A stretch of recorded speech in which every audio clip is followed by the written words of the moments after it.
Good afternoon, ladies and gentlemen. Welcome back to the Information Warfare Pavilion. Yes, we're a minute or two later than we normally should be, but that was a little technical difficulty that we had to straighten out. Very happy to have with us for the first time in one of these events, Rear Admiral Brian Harding, Commander, Naval Information Warfare Development Center. Admiral Harding came into the Navy as an enlisted sailor, and he made Chief Petty Officer. And then he was commissioned through the Officer Candidate School. Holds a Bachelor of Science in Workforce Education and Curriculum Development from Southern Illinois University, Carbondale, and a Master of Arts in National Security and Strategic Studies from the Air War College. He assumed command of the Naval Information Warfare Development Center in May 2024. Lots of operational and shore billets over the years. I'm not going to read them all. Please read his bio. And I'd rather just get him up here and let him begin. Sir, the floor is yours.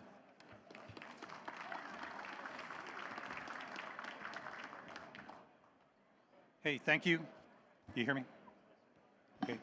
Hey, appreciate it. Good introduction. Like you said, prior enlisted, made chief, in a commission, and did all those things. And I want to highlight that, highlight the fact that my dad's a retired Master Chief. My wife's dad is a retired warrant officer. So this is kind of the family business. And just foot stomp it. There is a recruiter station up in front. So somebody in the audience might, if you're civilian, this might, something that I say today or an experience that I give you might give you a reason to stop by the recruiter and get a pamphlet for somebody in your family, a niece, a nephew, a cousin, grandkids, and get that pamphlet. And if you're in uniform, there was not a day when I was enlisted that I thought I would be standing here in this capacity. So don't quit. Move up, not out. There's a way that this can happen to you. CNO talks about putting more players on the battlefield. N2 and 6 today, they were talking about keeping more people on the battlefield. And my first remark to you is to get the right people to come in, because at Niwitick we need to train that high-end warfighting. With all the new technology that's coming out, we need to have the right people that are in long enough to really understand. It's not just about your enlisted rate or your JO jobs. It's going from those assured C2, battle space awareness, integrated fires pillars, being really, really good at it, so then you can become a WTI and make the jump to connect all three of those pillars in warfighting. Those are the my main talking points that I'll talk about. So from Niwitick, we do a lot of doctrine. The WTI, I could have a special meeting and just talk about creating more WTIs as a foot stomp. And we do have a road show currently, and I'll go through more of this in the notes, so I'll say it again. We have about 251 WTIs from IW right now. We usually produce around 30, 35 a year. In February, we have a class with 38 in it just for the first class. We have 2 more classes this year. So the recent 4-star event, I was given direction that I will create more IW WTIs, and I will send more WTIs to every single OFRP event and large-scale exercise. Because as we get into all this new technology, we need to have those top experts in the field in the high-end fight that can work with SMIDIC and NAUTIC to go through and create the O plans and make sure that O plans are going to work based on the tactics and everything that we're doing there. So just some opening comments, and really glad to be here. Thanks for the invite. So we at Niwitick look at our contributions to the CNO's goals in 3 key areas: warfighters, warfighting, and doctrine. Looking back through the history of warfare, I see inflection points where advances in technology were the decisive moments that turned the tide of global conflict. What I want to share with you today are the unique efforts that our WDC is doing in the information environment to give us that cutting edge for decisive victory in war. So I talked about 3 key points I want to talk about. The first one is warfighters. So at Niwitick, we teach the Information Warfare Commander course. We teach the WTI course for IW. We teach a SWO PCO course where we talk to the SWO POs about all the equipment they have on their ship that is IW related and how to better utilize it. and how important it is for those sailors and officers in the IW community to continue to get training to operationally use it. We continue that in making sure they know what an IWWTI is so that they can continue to identify times in their workup cycles where they can afford to lose somebody for 9 weeks to get an IWWTI patch. It's not to make a really good IT or a CTR or a CTT or a CES-DIVO. This is really about warfighting. You break out of your pillar and you jump across all 3 pillars to really know how counter C5 ISRT works. And if you're in IT and you have one single issue in the comms network, how that's going to affect the other pillars. So making sure we're really explaining to everybody what an information warfare WTI is and not just a super really good operator is. So currently we have 251 IWWTIs in information warfare weapons and tactic instructions. They are broken down by discipline similar to our force generation model. We have them in EW, intelligence operations, meteorology, oceanography, command and control, information operations. We are excited to announce that NIWIDIC is developing a new IWWTI focus area in cyber operations. So historically, the IWWTIs have been focused on the surface domain. These new cyber WTIs, this class in February is going to be the first one. They're really going to be focused on the cyber national mission force jobs, cyber combat mission teams, cyber protection teams that are supporting cyber national mission force. So a whole new cyber domain, not necessarily tied down into what an information warfare commander on a ship is doing. Our IWWTIs are the center of our WDC. They go out to the fleet perfecting IW tactics, then return to NIWIDIC to update the doctrine based on that new technology of what they saw people struggled with. Then that doctrine is then shared back into the fleet again. So it's this critical exchange between our center of excellence and the fleet by the best warfare tacticians in a life cycle of what makes our WDC effective. I bring it up because this year's AFCEA theme is one of technology, and our IWWTIs are the people that drive the advanced tactics to fully utilize the new technology.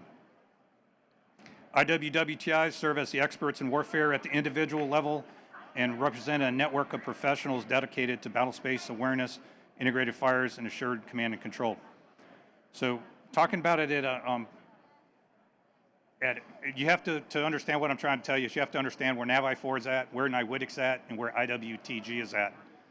So I'm at NIWIDIC. My subordinate commands are IWTGs. So Commodore Schley runs the IWTGs, and they do the basic phase training. When a ship, new unit, and that crew gets certified, she sends a handoff message, and she looks at all the things that they were supposed to do in each one of those areas, and she'll send a basic phase complete message to me, and it'll be really predictive. We are certifying them on this day because they had this many people, they had this equipment that worked, and then so at that given day, that's what they were certified in. We continue to look at that then at NIWIDIC, and we work with with SMIDIC and make sure that we're doing the advanced phase training. So as you've heard from our IBOS, Vice Admiral Vernaza, and other senior leaders across the U.S. Navy, information warfare is in high demand and vital to the future fight. This goes beyond the training environments, and operational commanders forward are asking for IWWTI support and billets on their staff because of their knowledge and professionalism by which they solve warfighting challenges. Those challenges include high threat straight transits, applications of military power during different MCON conditions, and fighting from the MOC. So most recently, we did send people out to 5th Fleet when Abe was out there to make sure that we were providing as much support to the MOC, knowing that our IWTIs knew all the doctrine, knew all the equipment on the ship, and were able to provide different ways to look at the same problem at that advanced warfighting tech, using advanced warfighting tactics. And then if there was something that wasn't right, we were able to come back and start writing information warfare advisories, TAC memos, and TTPs and doctrine to support changes in the environment and threats that we saw. We at NIWITIC are excited by the recent release of an all-nav message removing restricted from the information warfare officers, effectively making a separate IW line designation. In my short time at NIWITIC, and even before as an information warfare commander on the ABE, I have witnessed the responsibilities of our information warfare commanders and that job grow with complexity. So I'm very excited about this new designation. Some of the stuff that we will do for this, from that part of the warfighters is we're training the IWCs and the staff. We're trying to create an IW live virtual constructive training environment that will match with what is coming under the fleet requirements document for an information warfare command center, so that the IWC and their staff, the way they're gonna work on the carrier, they can get into a synthetic live virtual constructive classroom, start working a problem, and then because it's live virtual, you can go 15 minutes into it and say, hey, stop the problem, let's start it all over again because you didn't read your own DIMS, you didn't read your op task, and we can do that fast and just turning the clock back with real world IW equipment in there for the whole information warfare commander team. We'll talk more about that in a little bit. So part of my vision is to make sure our IW WTIs and IW subject matter experts are fully involved in all three phases of the ship's training life cycle. So as you get into my second point with warfighting, we're talking about this. Our information warfare training groups across the globe start our ships in a training plan that begins the watchstander proficiency training and sets the foundations for integration across warfare disciplines. Our IWTG experts are the foundation to keep the IW capability sharp as it goes through the sustainment, maintenance, and basic phases. We continue to optimize the training and sustainment and maintenance phases to support our combat surge ready requirements. During the basic phase of a ship's warfighting journey, our RWTGs are moving necessary training early to meet combat surge ready requirements when necessary. And then that's the break when once a ship completes their basic phase, we are now executing an information warfare advanced technical training. So if you go into, for a carrier strike group, when we did SWAT and then group sale, we break it down into 4 phases: an information warfare advanced technical training. We have IW primers at the pier. We have underways where we work with SWAT during SWAT with SMITIC, and then going to group sale, we have another information warfare primer, and then we have under group sale, we get underway with the SMITIC team and that partnership where, just like the IBOS's email went to all the IWCs saying that he's going to personally hold all the IWCs responsible for the maintenance of their equipment and understanding what the impact of warfighting is on their equipment.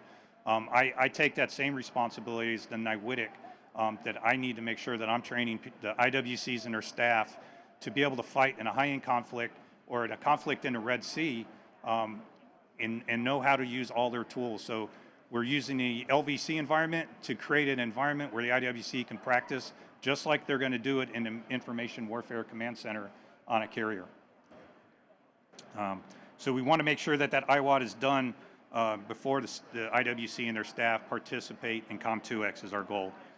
The IWAT utilizes existing pier-side underway events to expose strike groups and specifically an information warfare commander to the advanced tactics in a way that builds warfare commanders, coordination, and aligns the tactical and operational levels of war. Strike Group 15 and NIWITIC recently completed the IWAT pilot. First time we did it was just last year on the Nimitz, and we were working with SMITIC, Strike Group 15, Strike Group 4 to mature the IWAT process, the curriculum, and the measures of performance that we use to say where that Strike Group Information Warfare Commander's team is at. So I mentioned live virtual constructive ready, but just highlighting our live virtual constructive training initiatives, NIWITIC is developing new information warfare training facilities in the fleet concentration areas. These IWTTFs will be IWLVC environments where the IWC staffs can get meaningful warfighting reps and sets at any point in the training cycle using LVC. Many of you are familiar with Intel team trainers or EW Quebec type training or the CES teams going and getting a couple classes where they train as an individual team. What we want to do with the IWLVC is get all of those separate watches in the same room where the information warfare commander can pull the strings, call the orders, get the shot, and practice the way they deliver their messages and their command and control of their team. And then again, like, let it start. If there's one problem with it, bring it up to them and let them just start over again, and make sure that they understand how they could have done it better. In a classroom environment, where it's okay to get better, in a fast environment where it's not underway during Comp2X, where you might have to wait for the next day to do the exact same thing again. So, warfighting information environment is changing with our physical infrastructure on the carrier. So we talked about the Information Warfare Command Center. A dedicated IWCC onboard the carrier is necessary to achieve full IW integration into combat operations against peer competitors. IWCCs will be the combat space for the Information Warfare Commander on the ship, where the full scope of IW capabilities can be synchronized across warfare commanders and improve the maritime targeting and fires process to include kinetic and non-kinetic effects. So those were the two big things, warfighters and warfighting. The last one I wanted to talk about was doctrine. So at NAWITIC, we believe doctrine and tactics are the very core for both warfighters and warfighting. Given the speed of advances in information environment, doctrine needs to be continuously developed, assessed, tested, redefined, distributed, and executed in truncated timelines. To further our doctrine and tactics for IW, we have worked with the Department of Navy Chief Digital Artificial Intelligence Office, looking at making machine learning and AI opportunities a reality. Our technical director is leading a fleet-wide working group to shorten those timelines between discoveries of new threat capabilities to where we can develop and deliver an effective countermeasure employment. We are looking to improve effectiveness of EW reprogramming by leveraging artificial intelligence. We believe information warfare is full of structured data, and that large language models can easily distill complex volumes of data into a clear picture for both operators and warfare commanders. For U.S. Navy units beyond the normal training cycle and actively engaged in fleet tasking, my staff closely monitors the operations we do, and we do conduct post-event analysis for updates to doctrine and tactics. Example that comes to mind are the ships operating in the Red Sea who are operating in contentious environment. Our IWWTIs are intimately familiar with the doctrine and tactics. So we've stood up 3 separate times. We've stood up a watch at the WDC to monitor the events that are happening in the Red Sea, along with other WDCs in response to 3 separate events. During each event, we analyze the threat action, our information warfare systems, and personnel responses, and the overall effectiveness of the standing IW doctrine and tactics. We want to make better everything that we're doing. And so we're using these events in the Red Sea as a scorecard for our tactics and to improve our actions in a high-end fight. So if it's happening in the Red Sea, we have to be able to learn there to be able to do something better in a high-end fight when we get to the South China Sea. So I mentioned standing up 3 short period action teams for the Red Sea. I've also had my team looking at what does it mean when we get to that high-end fight, and it's a long years of conflict in the South China Sea. So I want to be able to go to battle stations and have those, what I'm practicing right now of an action team that's monitoring what's happening in the Red Sea and providing doctrine and tactics feedback immediately while the event's going on, be able to do that for years at a time. So I'm looking what it would look like to stand up a full battle stations watch bill if something was to go off in it with a peer competitor. So I fully expect our tactics and doctrine to change over the time of a conflict as our nation applies the military lever of national power.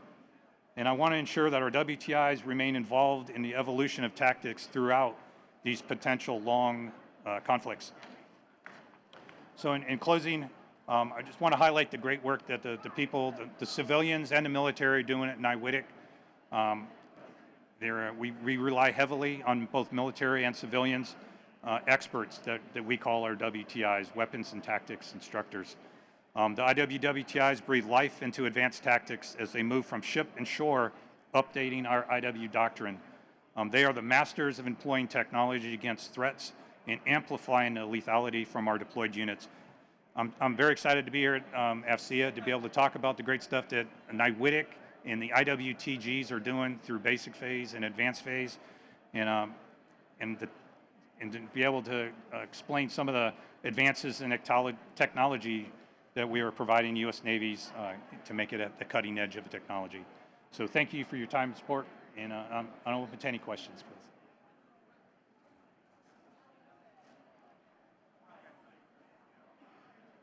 Use the microphone, please. Hey, go ahead. All right, sir. Eric Boer, 3rd Fleet. So my last cryptologic warfare training was in 2008 when I commissioned. How close are we getting to this excellence programmed into officers' career tracks? I can tell you what I'm doing. Overall, where there's the basic course, the cryptologic basic course, because you said you're 1810, and we used to work together, so I know you. So right now, we teach the IWC course. This is going to be the first year during the IWC course for the 05 milestone. We're going to teach the Integrated Fires Officer course. In the past, IWTC was teaching it. We've taken that model and tried to move it to us to be able to change the curriculum faster, more dynamic, learning from all the great things that Captain Blythestone just did in the Red Sea with her team, and bring that so that we can teach integrated fires officers, current the current events that are happening, the doctrine that's related to it. So we're doing that currently. So that's with the N9 integrated fires officer. I want to do the same thing over the next couple of years to get after what we're doing for the 05 milestone for Assured C2 and for battle space awareness. So I think that's what I'm doing to get the IW officers, get that high-end training.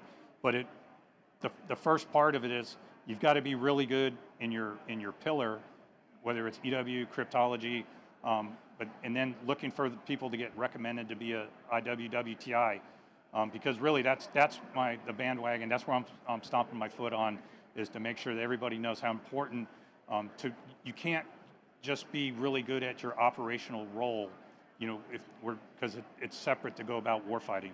This is how long-range fires works. This is how counter C5 ISRT works.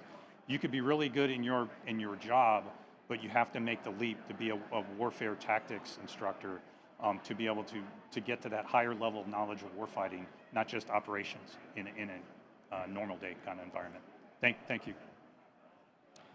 Sir, Commander Park at 3rd Fleet, do you foresee in the near future having designated billets either at the MOC or Fleet that will require an IWWTI graduate, something institutionalized for that? Hey, that's a good question, and that's what I want.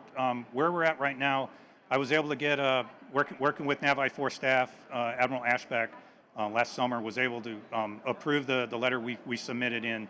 She signed a distribution guidance message. We prioritized priority 1s, 2s, and 3 type billets. And again, not being selfish about it, but to make this work, we need more WTIs. The only way I can produce more WTIs is to fill my billets with WTIs. PERS 47 doing great job executing this distribution guidance message. So this year we are definitely increasing the information warfare WTI billets at NIWITIC and at IWTG. So we want to have those experts in the schoolhouse, not A schools, C schools for right now, but at IWTG and at NIWITIC. I think it's natural, like I said in my thing, it's not just for the ships, as a priority, but under Admiral Vernazza as the TICOM for the MOC, that those billets, we have to identify the right equipment, the right training, and code the billets the right way. So I do think that all MOCs will be coded with WTIs at a certain point in priority, right? So thank you. Good question. Yes, ma'am. Good day, sir. Crystal Lumsford, Warrant Officer 7811 over at OpNav. I have a question regarding the LVC. Yes. So currently with Fleet Forces and their efforts with the IWLVC construct and their recent tests on the USS Iwo Jima in the last year for their node, is their intention to take on the acquisition and requirements under that Fleet Forces has been doing and pull that into NIWIDIC to then combine what's been being done with LVC construct across the fleet and pull that into NIWIDIC as NIWIDIC being the priority? Yeah, I don't know if I'll pull the full acquisition into NIWIDIC, but I can tell you just this last month how busy we are with IWLVC. We briefed Admiral Norman, we briefed Vice Admiral Gumbleton, we briefed Admiral Dwyer, we briefed Admiral Caudle, and we briefed the IBOS on where we're at. And it's I am focused at NIWIDIC on creating the infrastructure so that then I can build the IWTTFs and get them to the IWTTFs with a IWLVC capability as soon as possible. The briefs that we showed them at the appropriate classification level showed them where we were at in that process. So if we need to get the IWTTF in Norfolk, San Diego, and Yokosuka done first, there is the other IWCC if you're talking about types of equipment that go out to ships in different parts of the LVC piece that, IWTG, Norfolk and San Diego have a piece of that as well. But for right now, we are focused at NIWIDIC to deliver the research and development of a virtual wizard type stuff that can provide the right type of IW training and export to these three IW team training facilities that will duplicate the exact scenarios that the IWC will use in the Information Warfare Command Center. Thank you, sir. Thank you.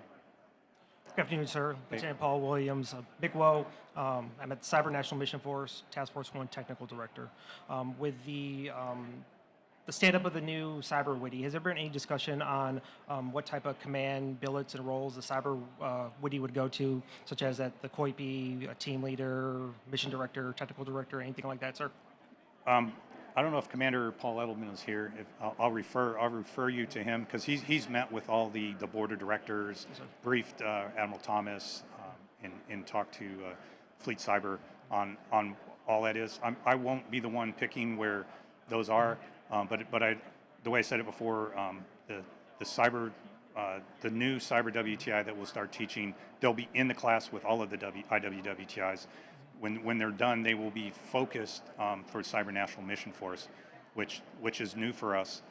But at what billets, the coding, that stuff, this will be the first class we teach. So not there yet. I tried to posture it before there was a requirement. I didn't want to be behind the problem. I wanted to get in front of the problem, start producing higher quality weapons and tactics instructors.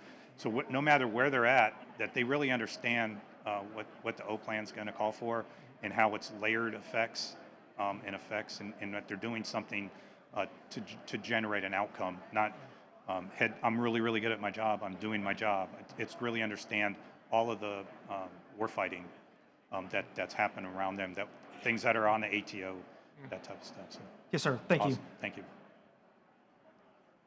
Hi, good afternoon, sir. I'm Captain Cynthia Macri, Navy retired. And I do have a question. You had mentioned structured data, so my ears perked up a little bit.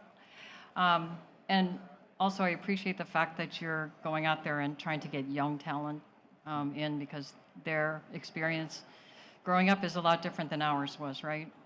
So, but have we thought as a enterprise about the contribution of unstructured data to making these, the machine learning work, or to train our algorithms using not just structured data, because there's a lot of, like you said, a lot of structured data. But when you look at context for warfighting, there's a lot of that data is actually unstructured. And have we considered the contribution in our algorithms? Yeah. I haven't had a lot of meetings where I specifically talked about that, so I don't want to oversell my role in this. Our technical director, definitely, we have 7 machine learning AI projects that we are working to get resourced and funded to go after a lot of the hard problems that we are looking at at NIWIDIC alone. Structured, unstructured, I don't want to oversell it, but our TD, if he was here, he'd be able to answer that question better. Okay. Thank you.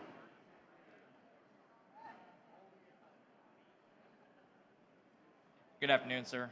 Lieutenant Commander Sean Hadley, call sign Stanky J, Growler EWO by trade. Just wanted to ask what kind of integration you're applying, if any, with the schoolhouses at Nautic. We are good partners with Nautic and SMITIC. If there's a Havoc, Dauntless, any of those kind of things, if there's a global, you won't see a single WDC briefing. It'll be the WTIs from all of those. It's where everything crosses. To really be good at it, you have to have experts from surface, air, and on the IW environment to get to those high-end, be networked and know how all that stuff's going to work. Awesome. Thanks, sir. So, yeah. Good afternoon, Hey. sir. One comment and one question for you. Yeah. In regards to the WTIs, we have the benefit in my 5 shop of having one surface warfare officer trained WTI cross-pollinated with in IW. I think that model works really well because we are able to bring that unrestricted line perspective into IW warfighting and then vice versa. So I encourage us to continue to do that, sir. My question was regarding LVC. So as you know, sir, in my last job where I was working at TTGL, in the current LVC construct that they use, a lot of when we're training the warfighters, a lot of our IW effects are white carded.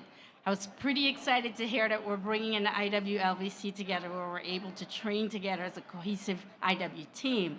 But my question is, how are we integrating that in the current LVC that the warfighters are using as they continue to work through the OFRP cycle? Yeah, I think that's when I said we had all the meetings with a lot of the Fleet Forces leadership and OPNAV leadership, and making sure that the things that are happening in Hefty, for that piece of it, making sure that we understand we're going to do this at the higher level, not at a GenSur level, and making sure that we're connected to do all those. But the equipment, what we want to have is an operator sitting on the type of simulated gear, so it's exactly the same. If it's Slick 32 V6, it's that tax simulator of what they're doing. If it's an IS, they're looking at an ICOP and those other kind of sensors and screens that they use when real world. Not well. It's not like this. We want it to be exactly like that, and that's what we're going through. And also on that, when I'm going into it, I'm trying to make it training.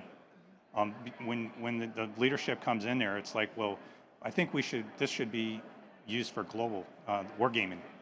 Right, and we think if you can bring all the data from the Red Sea, can you do excursions and figure out how we could have done that better? Not just write doctrine, but actually before the next transit, can you provide recommendations? So all those things are happening really, really fast, and that's why it's so exciting to be at NIWIDIC right now, and to get the right people that can do the really understand warfighting above and beyond all the great stuff that people are doing in operations every day. So thank you, sir. Thanks.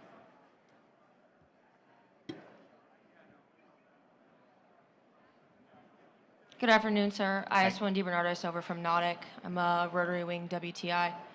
You brought up IWAT, which is really exciting because it ties in more of that training, and you said specifically for CSG staff and the shipboard intel. Have we talked anything about CVW intel teams and how we're integrating them in that training as well? I think when I say IWC and staff, that includes that. So if you're the job that you currently have, like I'm talking about WTIs, you're an IW that's also a WTI, not specifically, mine. So I was here yesterday. I enjoyed your question when you asked about, are there retouring WTIs as well? But for sure the training, whether you're at FID-FALIN or FID DC, if you're an IO deployer, wherever you're at in that thing, if you work for the IWC, you should come that is the goal, so that everybody trains. So when the IWC says execute an order, she can see how her whole team is working at that highest classification level. Thank you. Okay, no white cards. Good. Okay, all right. Sir, Lieutenant Commander Falk from Nautic Miser Weapons School. Yeah. As you're standing up a WTI program, much like our program, and kind of in the pilot phase, are you looking at a training continuum development so that way you can derive readiness standards of performance and proficiency so that your WTIs have a curriculum or a program to execute when they get out into the fleet? Say it again. Are you looking at a training continuum? Yeah. Because since we have the same functions and Airboss owns the bodies going to the carriers and you own the bodies going to the mocks, but functionally similar missions. Yeah. But really interested in the training continuum to derive readiness and performance standards. Yeah, I'll change your words a little bit. We're not standing up an WTI program. It's been going on. NIWITIC stood up in 2017, so it's it's not that old. But we have 251 WTIs. We've been doing 35 a year, so it's been a long, hard process to get it going. We expect to do 80 WTIs this year, and we do bring everybody back for a reblue. So they're coming back, and we do have a sustainment plan that if you're an IWTI, it's not a bullet on your fit rep. It's the life that you've chosen. So just like the squadron guy, you need to keep doing something with that WTI. It's not for every year you need to do. Where's your after action report that says you went to this event and how did you make the world a better place in IW today? So yes. So thank you. That's a great question. Yeah. No, and we'll continue working with your team as we progress. Okay, right on.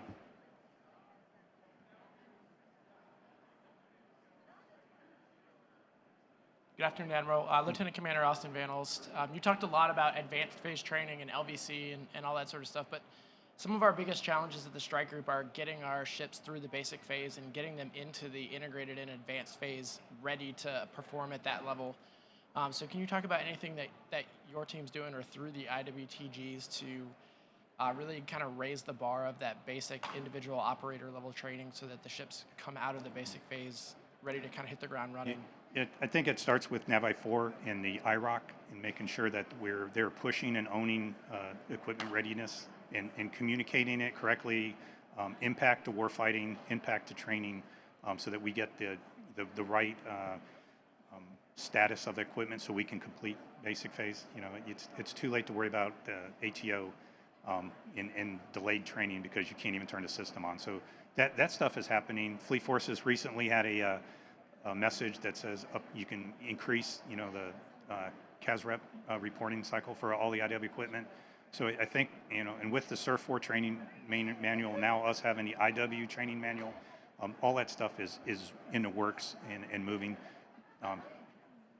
It's not satisfying because you're asking about it, but it is happening. We're on a way forward.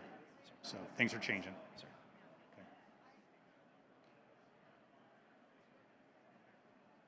Okay.